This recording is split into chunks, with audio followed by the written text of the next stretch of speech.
Setelah melalui tahapan-tahapan pemilihan, berikut adalah 10 nama-nama calon penatua Gereja Kristus Sarua Permai periode 2021-2024.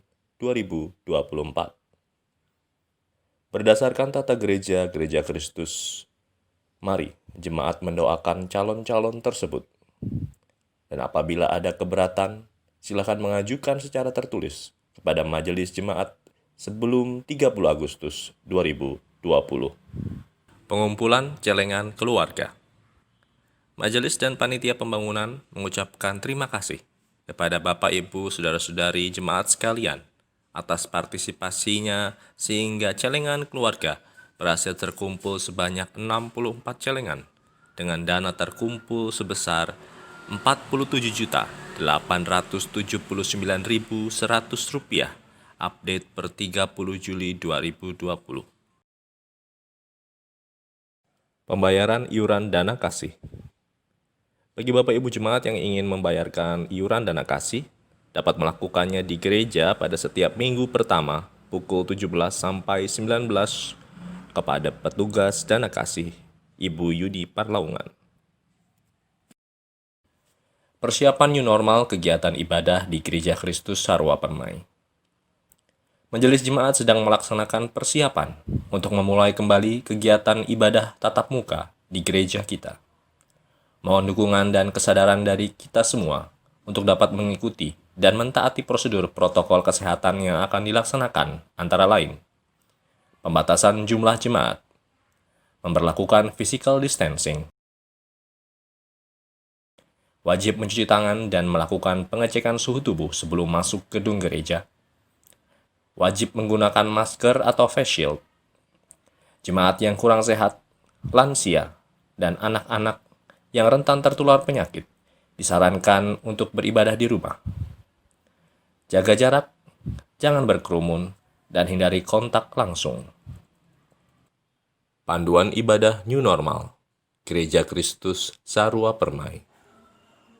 Setelah beberapa bulan, jemaat beribadah di rumah masing-masing. Beberapa pekan ke depan, kita akan memulai ibadah minggu tatap muka. Tentunya dengan tata cara baru, sesuai dengan protokol kesehatan yang akan diterapkan antara lain. Ibadah akan dilaksanakan 2 kali. Ibadah pagi pukul 9 dan ibadah sore pukul 17. Majelis tetap memfasilitasi ibadah online live streaming. Kapasitas gedung gereja hanya menampung maksimal 40% dari kapasitas normal, yaitu sebanyak 50 orang dalam sekali ibadah. Untuk jemaat usia lanjut di atas 55 tahun dan anak-anak disarankan untuk beribadah dari rumah. Pada saat jemaat akan memasuki gereja, majelis yang bertugas akan mengecek suhu tubuh jemaat. Mohon kesadarannya apabila merasa kurang sehat atau demam, Bapak Ibu dapat beribadah dari rumah. Seluruh jemaat wajib mengenakan masker dengan baik dan benar. Kemudian wajib mencuci tangan sebelum masuk gedung gereja. Tempat duduk dikondisikan dengan menerapkan physical distancing. Jemaat yang datang lebih awal harap mengisi tempat di depan.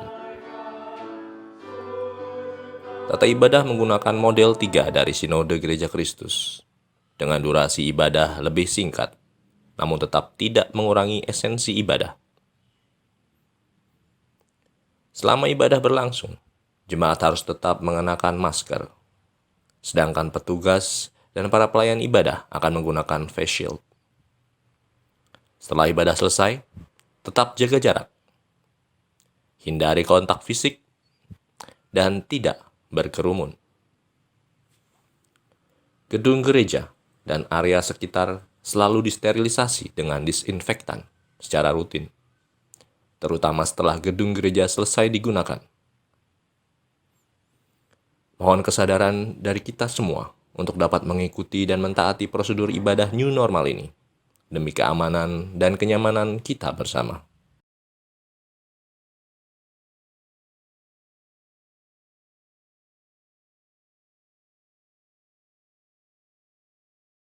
Shalom, Semua karena anugerah-Nya.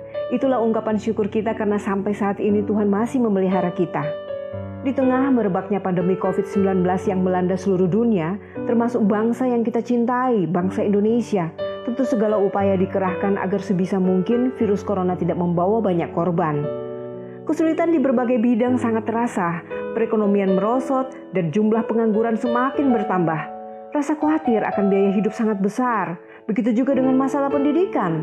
Apakah masih mampu melanjutkan sekolah atau tidak? Ini selalu ada di pikiran. Tapi puji Tuhan, kita bersyukur dengan keadaan yang sulit seperti ini. Anak-anak kita masih bisa menikmati pendidikannya. Mereka bisa terus bersekolah untuk menggapai cita-cita mereka berkat dukungan doa yang dipanjatkan dan dukungan donatur dari pribadi, organisasi, maupun gereja-gereja. Program beasiswa Sinode ini diharapkan dapat mendukung anak-anak bersekolah sampai lulus SMA sehingga mereka bisa bertumbuh terus mengalami pembangunan rohani dan memiliki karakter Kristus dalam hidup mereka. Inilah profil anak-anak kita. Mengucap syukur atas kebaikan-Mu. Shalom, nama saya Gamaliel dari Gereja Kristus Pamulang. Saat ini saya kelas 10 di SMK Sasmita Jaya Pamulang. Saya sudah menerima beasiswa dari Sinode sejak tahun 2016. Saya sangat bersyukur hingga saat ini saya masih bisa bersekolah berkat bantuan para donatur dan orang tua asuh yang sudah membantu saya. Meskipun demikian, di masa COVID-19 saat ini, saya merasa khawatir karena berdampak ke semua bidang, ekonomi yang semakin merosot, dan banyaknya karyawan yang dirumahkan. Saya khawatir, apakah masih ada donatur? Apakah masih ada orang tua asuh yang bersedia membantu kami, para penerima beasiswa ini? Tuhan Yesus, saya masih ingin bersekolah.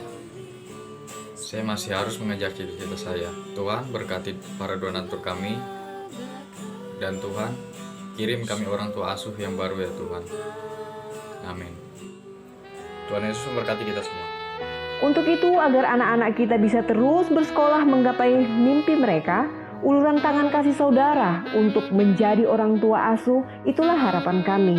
Untuk informasi lebih lanjut, bisa menghubungi Saudari Yeni di kantor Sinode di nomor 021 221 24905 atau di WA di nomor 0811 875 6006. Bertolong-tolonganlah menanggung bebanmu, demikianlah kamu memenuhi hukum Kristus. Tuhan Yesus memberkati kita semua.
Shalom jemaat sekalian, minggu ini kita sebagai warga negara sedang merayakan Hari Ulang Tahun Negara Kesatuan Republik Indonesia. Walaupun dalam situasi pandemi, tetapi euforia perayaan 17-an tidak pernah berubah. Begitu pula semangat kita dalam beribadah. Rasa syukur atas kasih Allah selalu menjadi dasar kerinduan untuk bersekutu dengannya. Dengan penuh sukacita, mari kita menyambut kehadiran Allah karena hanya kepadanya lah hormat diberi.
Dalam ibadah minggu ini ialah datangnya dari Tuhan yang menjadikan langit dan bumi.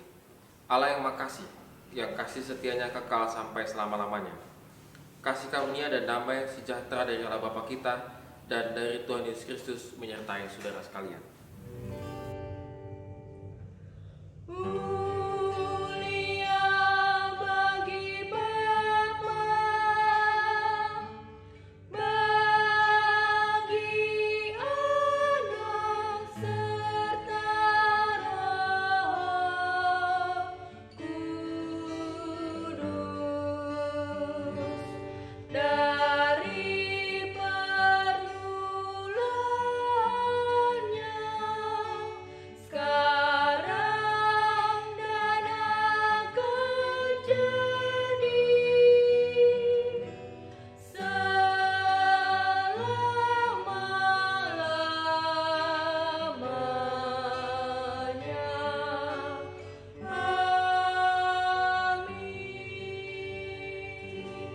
Jemaat yang dikasihi Kristus, dengarkanlah hukum Tuhan bagi kita sekalian yang diambil dari Amsal 17 ayat 20, seperti ada tertulis, orang yang serong hatinya tidak akan mendapat bahagia.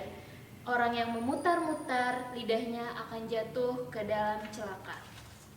Hati yang tidak tulus, pikiran yang selalu negatif dan memiliki niat buruk terhadap orang lain merupakan contoh orang yang serong hati. Karakter seperti ini cenderung tidak akan mendapatkan kepuasan sejati dalam hidupnya. Kata-kata yang kasar, yang menghina orang lain, yang menyakiti hati sesama pada akhirnya akan menimbulkan kesusahan pada diri sendiri. Mulut seperti ini yang menjadi batu sandungan bagi diri sendiri dan orang lain.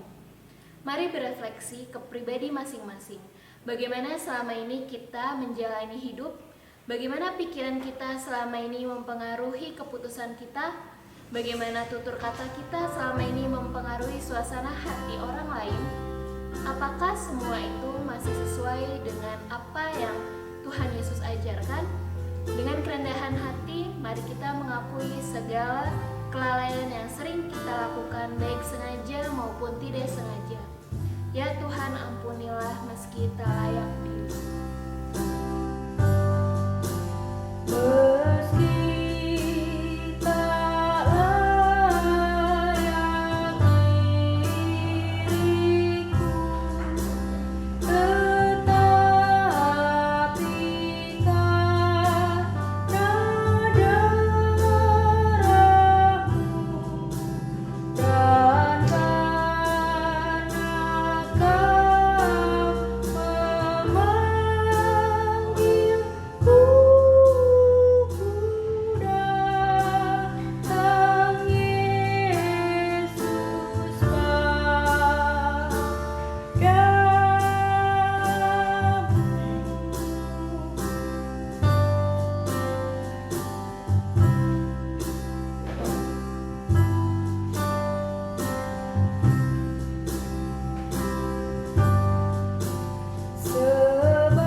Mari kita bersatu di dalam doa untuk doa pengakuan dosa kita. Ya Bapa di dalam surga, terima kasih Tuhan pada hari ini buat kami boleh kembali datang kepada Engkau Tuhan untuk mengakui segala dosa-dosa kami Tuhan. Kami tahu Tuhan kami tidak layak Tuhan untuk berhadapan dengan Engkau, tetapi Engkau melayakkan kami kepada surga melalui salib-Mu. Kami berdoa Tuhan pada hari ini biarlah kiranya Tuhan apapun yang dosa kami lakukan Tuhan, kiranya Engkau ampuni Tuhan. Tolong kami Tuhan, biarlah kami tetap terus Tuhan memandang salib-Mu Tuhan sebagai penebusan dosa-dosa kami Tuhan. Dan biarlah pada hari ini Tuhan menjadi titik awal dalam kehidupan kami, supaya kami semakin setia kepada Engkau dan melakukan segala perintah-Mu Tuhan. Terima kasih Bapa untuk pengampunan yang telah Engkau berikan kepada kami. Di dalam nama Tuhan Yesus kami telah berdoa. Amin. Kita telah diselamatkan oleh Yesus Kristus dari hukuman maut. Tetapi apakah sebenarnya kita layak diselamatkan jika hidup kita masih jauh dari kehendak-Nya? Mari kita dengan kerendahan hati menerima firman Tuhan yang akan segera ditaburkan. Inilah umat-Mu yang rindu akan suara-Mu. Ya Tuhan, pimpinlah tiap langkah-Mu.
sekalian, sebelum kita kembali membaca dan merenungkan firman Tuhan, mari terlebih dahulu kita bersatu di dalam doa. Ya Tuhan, biarlah kiranya kasih dan setiamu Tuhan tetap selalu menyertai kehidupan kami. Dan kami mengucapkan syukur Tuhan, pada hari ini Tuhan kami boleh kembali merenungkan firman-Mu Tuhan. Tuhan Yesus, kami mohon biarlah kiranya Roh Kudus-Mu yang memimpin kami supaya kami boleh melakukannya dan memuliakan nama Engkau Tuhan sepanjang hidup kami. Biarlah kiranya Engkau tetap terus Tuhan memimpin kehidupan kami, supaya kami tetap terus berseru dan berpengharapan di dalam Engkau di tengah-tengah mungkin situasi kami yang pada saat ini masih pandemi COVID-19 ini Tuhan. Terima kasih Bapa, dalam nama Tuhan Yesus kami telah berdoa. Amin. Jemaat sekalian, tema kita pada hari ini adalah Allah peduli. Diambil dari Keluaran pasal 1 ayat 8 sampai dengan pasal 2 ayat yang ke-10. Demikian firman Tuhan. Kemudian bangkitlah seorang raja baru memerintah tanah Mesir yang tidak mengenal Yusuf. Berkatalah raja itu kepada rakyatnya, bangsa Israel itu sangat banyak dan lebih besar jumlahnya daripada kita. Marilah kita bertindak dengan bijaksana terhadap mereka, supaya mereka jangan bertambah banyak lagi. Dan jika terjadi peperangan, jangan bersekutu nanti dengan musuh kita dan memerangi kita lalu pergi ke negeri ini. Sebab itu pengawas-pengawas Rodi ditempatkan atas mereka untuk menindas mereka dengan kerja paksa. Mereka harus mendirikan bagi Firaun kota-kota perbekalan, yakni Pitom dan Raamses. Tetapi makin ditindas, makin bertambah banyak dan berkembang mereka, sehingga orang merasa takut kepada orang Israel itu. Lalu dengan kejam, orang Mesir memaksa orang Israel bekerja dan memahitkan hidup mereka dengan pekerjaan yang berat, yaitu mengerjakan tanah liat dan batu bata, dan berbagai-bagai pekerjaan di padang. Ya, segala pekerjaan-pekerjaan yang dengan kejam dipaksakan orang Mesir kepada mereka itu. Raja Mesir juga memerintahkan kepada bidan-bidan yang menolong perempuan Ibrani, seorang bernama Shifra dan yang lain bernama Puah, katanya, apabila kamu menolong perempuan Ibrani pada waktu bersalin, kamu harus memperhatikan waktu anak itu lahir. Jika anak laki-laki, kamu harus membunuhnya. Tetapi jika anak perempuan, bolehlah ia hidup. Tetapi bidan-bidan itu takut akan Allah dan tidak melakukan seperti yang dikatakan Raja Mesir kepada mereka, dan membiarkan bayi-bayi itu hidup. Lalu Raja Mesir memanggil bidan-bidan itu dan bertanya kepada mereka, mengapakah kamu berbuat demikian, membiarkan hidup bayi-bayi itu? Jawab bidan-bidan itu kepada Firaun, sebab perempuan Ibrani tidak sama dengan perempuan Mesir, melainkan mereka kuat. Sebelum bidan datang, mereka telah bersalin. Maka Allah berbuat baik kepada bidan-bidan itu. Bertambah banyaklah bangsa itu dan sangat berlipat ganda. Dan karena bidan-bidan itu takut akan Allah, maka ia membuat mereka berumah tangga. Lalu Firaun memberi perintah kepada seluruh rakyatnya, lemparkanlah segala anak laki-laki yang lahir bagi orang Ibrani ke dalam sungai Nil, tetapi segala anak perempuan biarkanlah hidup. Seorang laki-laki dari keluarga Lewi kawin dengan seorang perempuan Lewi, lalu mengandunglah ia dan melahirkan seorang anak laki-laki. Ketika dilihatnya bahwa anak itu cantik, disembunyikan 3 bulan lamanya. Tetapi ia tidak dapat menyembunyikan lebih lama lagi. Sebab itu diambilnya sebuah peti pandan, dipakalnya dengan segala-gala dan teh. Diletakkannya bayi itu di dalamnya dan ditaruhnya peti itu di tengah-tengah teberau di tepi sungai Nil. Kakaknya perempuan berdiri di tempatnya agak jauh untuk melihat apakah yang akan terjadi dengan dia. Maka datanglah putri Firaun untuk mandi di sungai Nil, sedang dayang-dayangnya berjalan-jalan di tepi sungai Nil.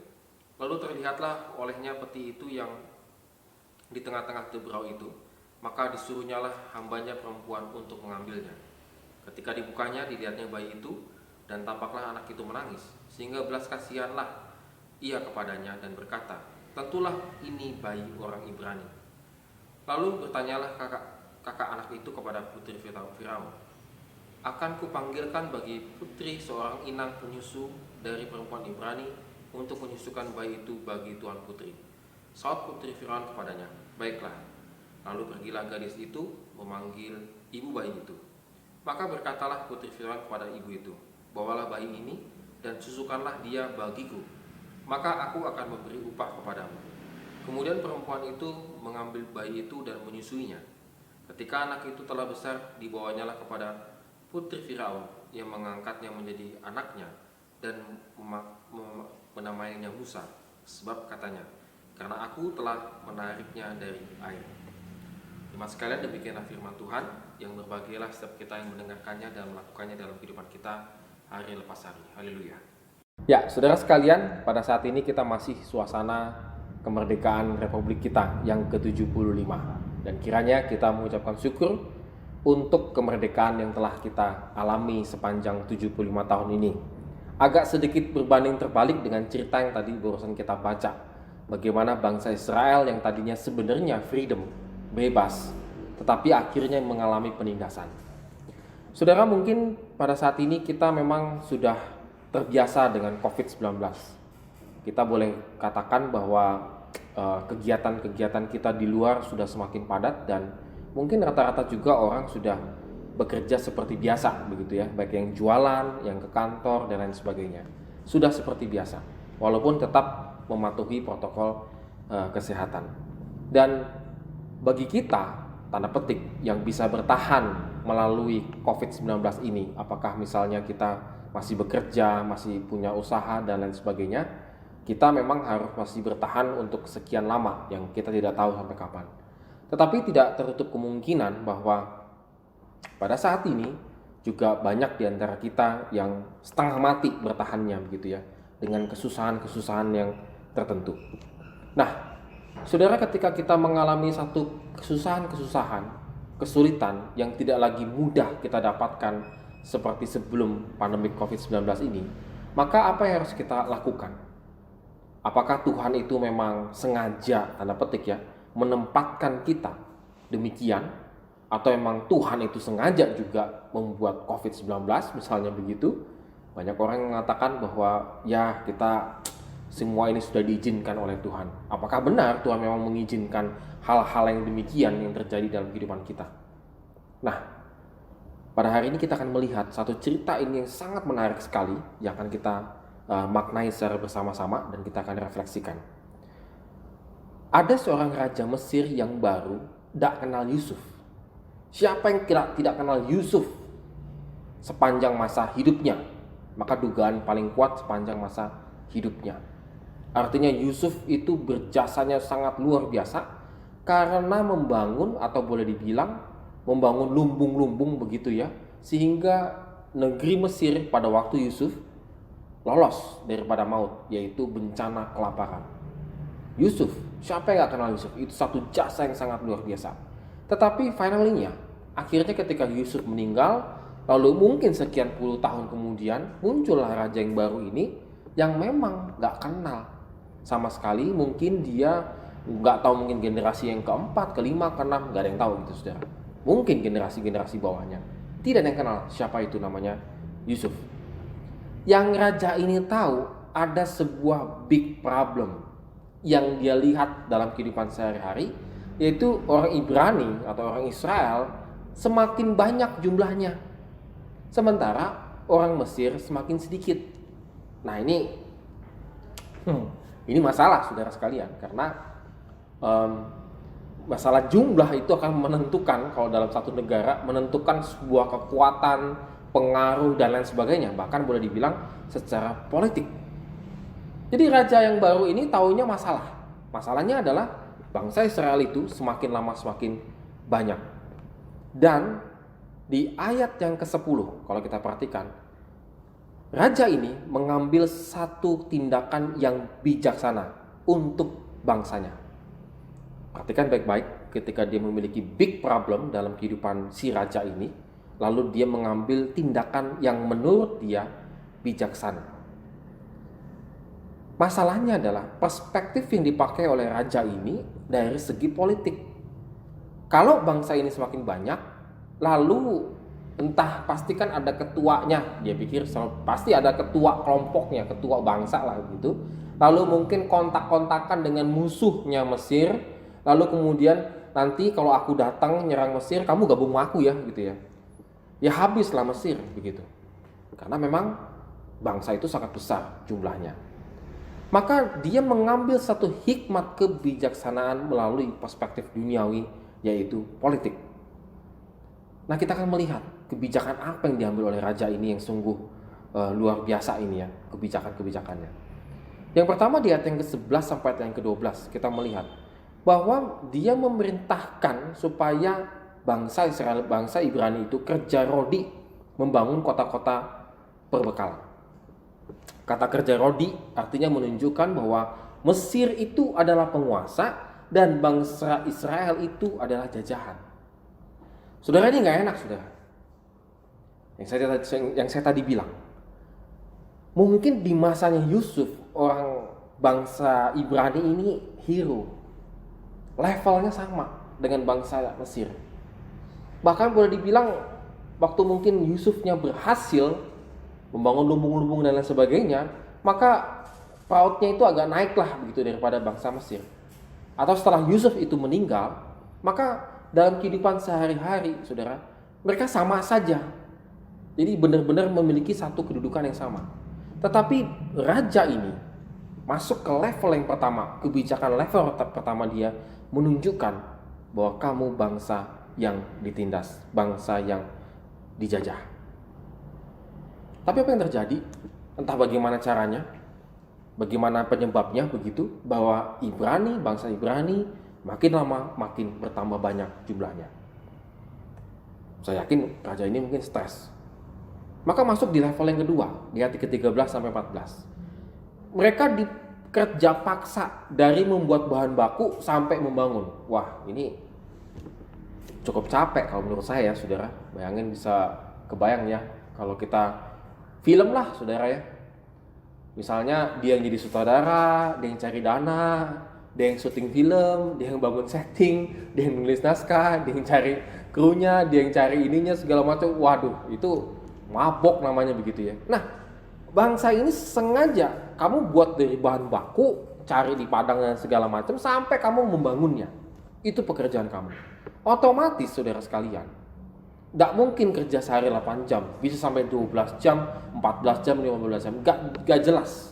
Artinya mereka benar-benar sampai boleh dibilang dibuat sengaja, itu dibuat hidup mereka menjadi pahit.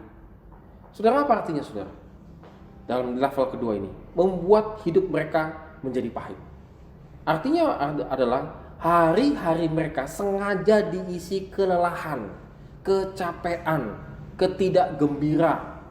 Pokoknya nggak ada waktu, nggak ada family time, nggak ada dinner time, lunch time, itu nggak ada semuanya. Joy-nya itu nggak ada.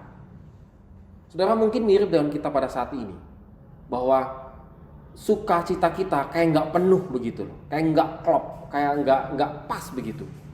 Karena ada hari-hari kita yang lalu itu menjadi pahit dalam kehidupan kita. Nah, bangsa Israel itu dipaksa sedemikian rupa supaya mereka melalui hari-harinya dengan pahit. Wah, saudara, itu kayak nggak enak, saudara. Bangun tidur kerja paksa gitu. Aduh, bangun buat wah, itu stres, saudara. Waduh, ini stres ya. Sukacita kita pasti akan mengalami kekurangan yang luar biasa. Tapi herannya ya, bangsa ini masih anteng-anteng aja ya, jumlahnya semakin banyak gitu. Dan membuat stres daripada si raja ini, sudah pakai ini, pakai itu. Akhirnya masuk ke level yang ketiga, yaitu pemutusan generasi. Ayat 15 sampai dengan 22. Jadi dia melancarkan satu rencana yang sangat kejam, yaitu bunuh anak laki-laki yang baru lahir. Lalu dia tahu bahwa yang paling ampuh itu adalah bidan. Dan dia memerintahkan bidan, ada 2 bidan yang cukup terkenal pada waktu itu, untuk ketika bayinya itu lahir, mungkin entah sengaja dijatuhin lah, sengaja keinjek lah, atau sengaja dicekek lah, segala macam lah, saudara. Saya nggak ngerti tekniknya bagaimana nantinya. Maka bayi laki-laki yang baru lahir harus dibunuh. Saudara, kita menemukan 2 fakta yang luar biasa dari perintah raja ini. Yang pertama adalah ternyata laporan dari para bidan, perempuan Israel sangat kuat dalam persalinan. Sebelum mereka datang sudah brojol gitu, saudara. Udah lahir. Ya, logikanya sederhana sih, saudara. Karena kan mereka kan jadi kerja rodi ya, kerja paksa ya. Jadi kalau perempuan tanda petik mungkin perempuan-perempuan Israel itu ya fisiknya, kekuatannya juga semakin kuat karena setiap hari kerja paksa begitu ya, sehingga dia boleh kuat dalam persalinan. Yang kedua, kemungkinan besar para bidan ini tuh ada kesempatannya untuk membunuh bayi yang baru lahir begitu ya. Tetapi sepertinya mereka enggak melakukannya. Karena jelas sekali teks kita mengatakan bahwa mereka takut akan Tuhan. Dengan kata lain, jadi segala perintah-perintah Raja Mesir ini, tidak semua lapisan masyarakat Mesir itu setuju dengan perintah raja ini. Salah satunya adalah para bidan. Yang secara nggak langsung mereka nggak setuju sebenarnya membunuh bayi yang baru lahir. Nah saudara sekalian, luar biasa. Bertambah banyak lagi saudara. Bertambah banyak lagi anak-anak yang lahir gitu ya, sukses begitu. Sampai akhirnya raja ini mengeluarkan maklumat yang sangat mengerikan, yaitu membunuh semua anak laki-laki yang baru lahir. Saudara, artinya bangsa Israel sekarang berada into the storm, benar-benar di titik pusat badai hidupnya mereka yang sangat parah. Mungkin kerja keras disuruh bangun ini bangun itu, cari segala macam oke. Tetapi ketika pembunuhan terjadi, kehilangan terjadi, itu sudah nggak oke saudara. Mereka into the storm, mereka masuk ke dalam pusaran badai yang sangat mengerikan. Mungkin tidak pernah terpikirkan dalam hidup mereka. Saudara, kita bisa bayangkan bagi saudara yang punya anak begitu, dibunuh satu-satu gitu ya. Saya nggak bisa kebayang saudara, kepedihan yang terjadi pada saat itu. Sudah kerja paksa, kehilangan orang yang dicintai, itu nggak tahu lagi saudara, penderitaan yang mereka alami amat sangat luar biasa. Tetapi saudara sekarang di sini kita memperlihatkan bahwa bukan semata-mata Allah mengizinkan hal itu terjadi, tidak saudara, memang kejahatan itu terjadi dan kita orang benar, orang saleh, orang percaya kepada Tuhan, memang kita masuk ke dalam pusaran daripada bencana itu sendiri. Kita memang berada di dalam bencana itu sendiri, tapi jelas satu hal yang penting, Allah peduli. Allah tahu bagaimana untuk menolong umatnya yang setia itu. Saudara, kita bisa melihat bagaimana rancangan Tuhan dari pasal 2 ayat 1 sampai dengan yang ke-10. Memang kalau kita perhatikan teks kita luar biasa saudara, karena memang ketika Musa lahir begitu ya, itu lalu kemudian disembunyikan selama 3 bulan. Apakah mungkin pandemik, tanda petik pandemik pembunuhan anak-anak itu sudah mulai menurun begitu, akhirnya mereka munculkan Musa karena takut ketahuan juga lama-lama. Atau misalnya kalau disembunyiin kan pasti kan orang tuanya kan dalam kondisi persalinan kan pasti membutuhkan entah popok, susu atau apa segala macam saudara. Orang bisa memperhatikan, ini kayaknya punya anak deh, soalnya barang-barang yang dibeli itu kok barang-barang kebutuhan anak bayi misalnya gitu. Lama-lama bisa ketahuan. Lalu kemudian entah bagaimana caranya kakaknya Musa, Maryam ini, itu sengaja menghanyutkan Musa di sungai Nil, dan dia tahu aliran ini akan menuju kepada permandian putri Firaun. Jadi kakaknya itu tahu, bukannya nggak tahu. Bukan kayak saudara, botol ada suratnya terus dilempar di laut gitu saudara, terserah nanti ngapungnya kemana. Enggak, itu kayak sengaja disetting oleh kakaknya Musa ini, terhanyut ke sungai Nil, lalu nanti pasti ngelewatin pemandian putri Firaun, dan dia sepertinya juga tahu jam mandinya kapan begitu. Karena dia perempuan, dia bisa berada di sekitaran situ. Dan benar saudara. Tetapi ingat saudara, itu ya 50-50 ya. Karena statement dari putri Firaun, ini bayi orang Ibrani, dia langsung tahu. Langsung potong, selesai. Dikasih ke kuda Nil, ya selesai saudara gitu ya. Dikasih, ya sudah tenggelamin aja, selesai saudara. Musa udah nggak ada cerita lagi gitu saudara. Tetapi di situ pertolongan Tuhan di ayat yang ke-6, pasal 2 ayat yang ke-6. Dikatakan bahwa muncullah belas kasihan kepada Musa. Tuhan memberikan belas kasihan kepada putri Firaun sehingga mengambil Musa menjadi anaknya. Dan bukan satu settingan yang luar biasa saudara, bahwa kakaknya memang datang ke putri Firaun dan Musa disusui oleh ibu kandungnya sendiri. Saudara, saya melihat ini satu rencana yang luar biasa. Rencana yang gak gampang, saudara. Ya mission impossible, saudara sekalian. Satu misi yang gak mungkin, saudara. Mungkin kakaknya Musa gak kepikiran sampai sedemikian hebatnya. Mungkin dia pikir yang penting ini diselamatin dulu adiknya, lalu kemudian ya mudah-mudahan. Jadi dia gak akan berpikir sampai bisa menyusui mamahnya ke dia. Musa itu saya rasa gak kepikiran sampai sana, saudara. Tetapi Tuhan membuatnya sampai sejauh itu menolong bangsa Israel ini. Nah, saudara sekalian, kalau kita boleh renungkan, saudara, kita bertahan di tengah badai ini, saudara, di tengah badai COVID-19 ini, tetap terus bertahan. Kita tetap terus melanjutkan kehidupan kita. Ada satu film yang pernah saya tonton, film jadul gitu ya, saudara, Perfect Storm. Jadi singkat cerita, saudara, ada sekelompok nelayan, dia pergi melaut, dia mendapatkan ikan yang sangat banyak karena mereka sudah lama rugi gitu ya. Lalu kemudian ketika mereka balik, badai itu datang, badainya sangat besar, mengamuk. Lalu ada satu, ya biasanya orang pelaut itu ya ada gelombang tinggi lalu dilewatin gitu ya, gelombang ini dilewatin. Jadi ada satu gelombang yang sangat tinggi dan perahu ini gak terlalu besar, saudara, perahu ikan begitu. Dia tembus, dia berusaha menembus ombak yang sangat tinggi itu. Udah sampai ke ujung, ya tenaganya kan udah nggak ada, saudara sekalian. Lalu kapal itu karam tenggelam. Nah, saudara, kadang-kadang kita ingin menembus badai, kita ingin menghajar badai yang ada di depan kita, tapi kita lupa bahwa sebenarnya Tuhan itu sungguh-sungguh hadir dalam kehidupan kita, bahwa Tuhan itu sungguh-sungguh ada dalam kehidupan kita. Saudara, mari kita renungkan kembali pada hari ini, saudara.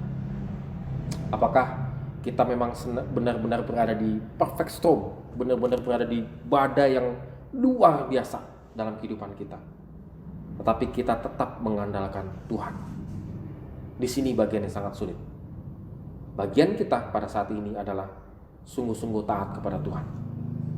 Jalani hidup ini dengan penuh sukacita, walaupun hari-hari kita pahit, saudara. Lakukan sesuatu di dalam Tuhan, walaupun tidak mungkin. Tetapi kalau kita lakukan di dalam Tuhan, menjadi mungkin, saudara. Karena Tuhan peduli, Tuhan menolong tepat pada waktunya. Mungkin saudara punya satu planning, satu rencana, saudara mengatakan gak mungkin lah COVID-19 ini semua kena. Jangan, saudara sekalian. Doakan, lakukan sungguh-sungguh. Kita gak tahu nanti hasilnya seperti apa. Kalau Tuhan berkenan, jadi, saudara. Artinya di dalam into the storm ini, kita masuk ke dalam badai yang besar ini, kita tetap do something, kerjakan sesuatu yang bisa kita kerjakan, dan Tuhan itu akan menyertai, dan Tuhan itu adalah Allah yang peduli. Amin. Tuhan memberkati kita semua. Jemaat sekalian, mari kita bersatu di dalam doa. Ya Tuhan, kami mengucapkan syukur untuk kebenaran firman-Mu Tuhan yang telah kami dengar pada hari ini. Biarlah kiranya Tuhan itu menjadi kekuatan dan pengharapan di dalam kehidupan kami. Dan pada saat ini Tuhan, kami akan kembali mendoakan beberapa pokok doa Tuhan. Kami berdoa Tuhan untuk jemaat kami yang masih sakit, yaitu Jonathan, cucu dari Udin, saudari Ida dan Sondang Manurung, Bapak Kolwai, Bernard Kolwai, Rainer, cucu dari Bu Hari, Opung Boru dari Penatua David Purba, dan juga Eyang Sri, Ibu dari Penatua Hasto, dan juga saudara Fabian Tuhan. Kami berdoa Tuhan untuk saudara kami ini, biarlah kiranya Tuhan tetap memberikan kemurahan-Mu Tuhan melalui pengobatan maupun peralatan medis dan juga hal-hal yang dibutuhkan supaya mereka boleh sembuh dengan baik Tuhan. Kami juga berdoa Tuhan untuk pemulihan kesehatan bagi Mama dari Penatua Sinukaben, Ibu mertua dari Penatua AM Bangun, Ibu Alex, Ibu Dolan Panjaitan, Ibu Hari, dan juga Bapak Damanik dan juga Ibu Limbong Tuhan. Kami berdoa Tuhan biarlah saudara ini Tuhan boleh Engkau urapi dan kuduskan Tuhan supaya kesehatan mereka menjadi maksimal Tuhan. Kami juga berdoa Tuhan untuk pekerjaan kami, usaha kami, pendidikan anak-anak kami. Tuhan Yesus tolong biarlah kiranya kami tetap boleh bekerja dan berusaha Tuhan, supaya dapat membantu perekonomian keluarga kami. Bagi kami yang masih membutuhkan pekerjaan dan juga modal usaha dan lain sebagainya, Tuhan Yesus tolong kami supaya kami boleh mendapatkannya sesuai dengan kehendak Engkau. Kami juga berdoa Tuhan untuk Ibu Lia Tuhan, Dokter Gigi Lia yang saat ini sedang hamil, biarlah kiranya Tuhan memberkati dalam proses kehamilannya ini Tuhan, baik ibu maupun anak, biarlah kiranya Tuhan tetap menolongnya Tuhan. Kami juga berdoa Tuhan untuk pandemi COVID-19 ini Tuhan khususnya. Tuhan biarlah kiranya vaksin yang diperkirakan sudah ditemukan, biarlah kiranya boleh diuji coba dengan sangat baik Tuhan, sehingga boleh menyembuhkan bagi yang sakit dan juga memberi kekuatan Tuhan bagi yang belum terkena COVID-19 Tuhan. Kami berdoa Tuhan biarlah kiranya pemerintah kami boleh melaksanakan pemerintahan kami Tuhan dengan sebaik-baiknya, sehingga bangsa kami ini Tuhan, bangsa yang sungguh-sungguh Tuhan mengandalkan Engkau Tuhan dalam kehidupannya. Berdoa Tuhan untuk ekonomi bangsa Indonesia ini Tuhan, biarlah tetap terus terjaga Tuhan, supaya bangsa Indonesia Tuhan jauh daripada krisis ekonomi. Terima kasih Bapa, inilah doa-doa kami Tuhan yang kami panjatkan di dalam Tuhan Yesus Kristus yang telah mengajarkan kami berdoa. Bapa kami yang di surga, dikuduskanlah namamu, datanglah kerajaan-Mu, jadilah kehendak-Mu di bumi seperti di surga. Berikanlah kami pada hari ini makanan kami yang secukupnya, dan ampunilah kami yang kesalahan kami, seperti kami juga mengampuni orang yang bersalah kepada kami. Dan janganlah membawa kami ke dalam pencobaan, tetapi lepaskanlah kami daripada yang jahat, karena Engkau yang punya kerajaan dan kuasa dan kemuliaan sampai selama-lamanya. Amin. Jemaat yang terkasih dalam Tuhan Yesus Kristus,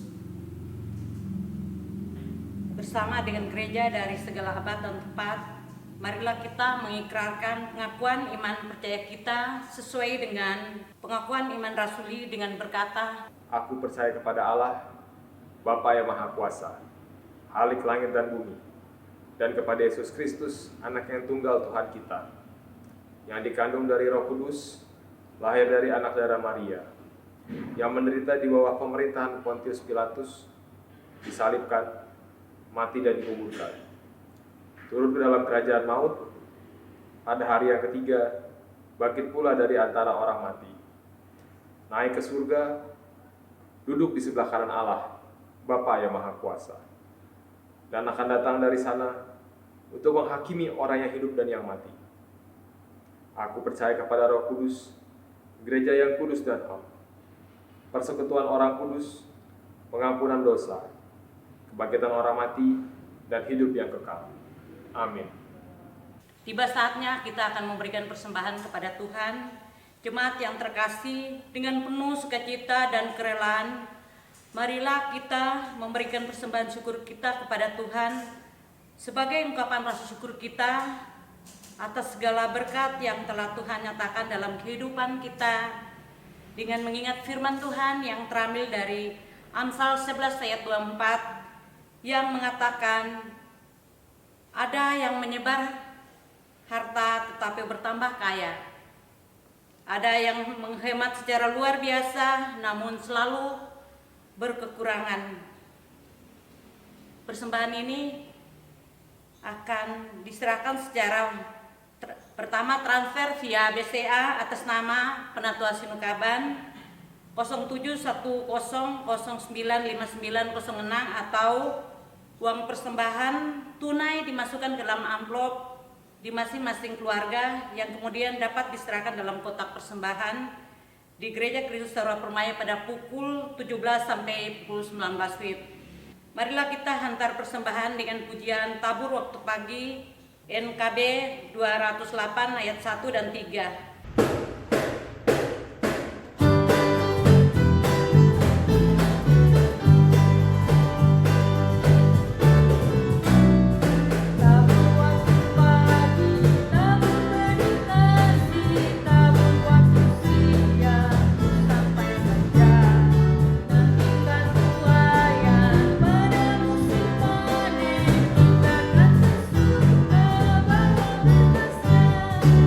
Bahwa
tiba saatnya kita akan mendoakan persembahan kita. Kita berdoa.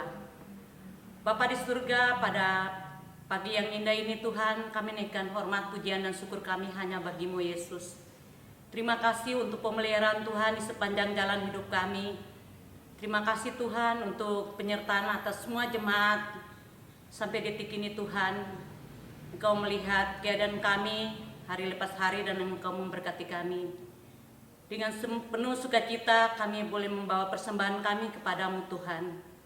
Mari Tuhan Engkau sucikan, kuduskan, layakkan untuk pekerjaan-Mu di tempat ini, bahkan di tempat mana persembahan kami dibutuhkan. Berkati tangan-tangan yang sudah memberi, berkati keluarga, berkati pekerjaan keluarga masing-masing Tuhan, berkati jemaat Tuhan. Terima kasih Yesus, inilah persembahan kami yang kami naikkan dalam nama Tuhan Yesus Kristus, Juru Selamat kami. Amin. Kondisi saat ini memang tidak mudah. Ekonomi harus tetap digerakkan walaupun kondisi rawan terinfeksi virus. Satu hal yang pasti bahwa Allah tidak membiarkan umatnya tanpa pertolongan. Kita umatnya sebagai perwakilan Allah di tengah bangsa ini, marilah menyatukan hati, mohon belas kasihan Allah untuk negeri yang kita tinggali. Ya Bapa, dengarkanlah doa kami.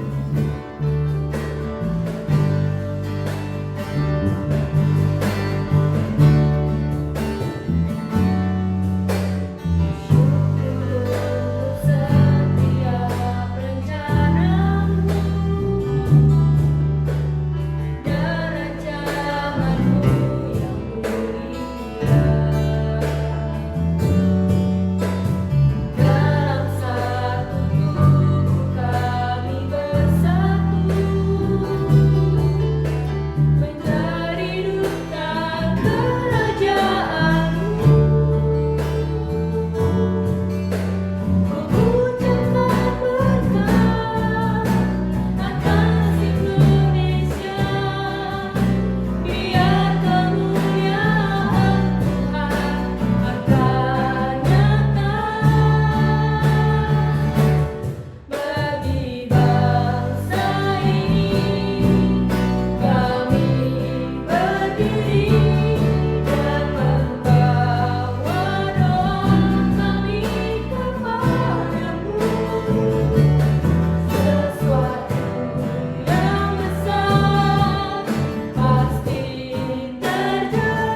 Tuhan memberkati engkau dan melindungi engkau. Tuhan menyinari engkau dengan wajah-Nya dan memberi engkau kasih karunia. Tuhan menghadapkan wajah-Nya kepadamu dan memberi engkau damai sejahtera. Amin.